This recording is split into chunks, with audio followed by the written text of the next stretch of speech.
ਵੀਰ ਤੇਰੇ ਨਾਲ ਹੈ ਕੀ ਕਿਹਾ ਕੀ ਕਿਹਾ ਇਧਰ ਆ ਉਰੇ ਸਾਲਿਆ ਕੀ ਕਿਹਾ ਤੂੰ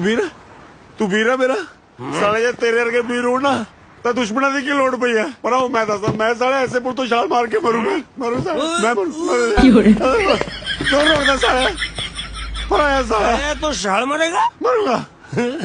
ਸਾਲੇ ਤੇਰੀ ਗੰਦੀ ਸ਼ਕਲ ਆ ਤੱਲੇ ਠੀਕ ਹੋਰ ਗੰਦੀ ਹੋ ਜੂ ਤੇਰੀ ਗੰਦੀ ਲਾਸ਼ ਨੂੰ ਦੇਖ ਕੇ ਤੇਰੀ ਕੰਮੋਂ ਨੇ ਕਿਸੇ ਚੋਬਰ ਜਵਾਨ ਚਾਨਣ ਕੇ ਮੁੰਡੇ ਦਾ ਵਿਆਹ ਕਰਾ ਲੈਣਾ ਉਹ ਅੱਛਾ ਜੀ ਮੈਂ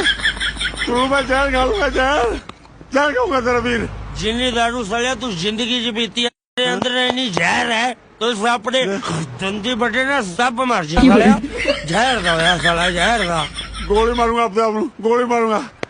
ਜੱਟ ਗੋਲੀ ਮਾਰੂੰਗਾ ਅੱਜ ਕਿਹੜੀ ਗੋਲੀ ਮਾਰੇਗਾ ਪੈਰਾਸੀਟਾਮੋਲ ਦੀ ਪੁਚਕਾਰੀ ਲੈਣ ਜੋਗੇ ਪੈਸੇ ਨਹੀਂ ਸਾਲਾ ਗੋਲੀ ਦਾ ਹੋਇਆ ਗੋਲੀ ਮਾਰ ਲੂੰਗਾ ਮੈਂ ਕੀ ਕਰਾਂ ਕੁੱਲੂ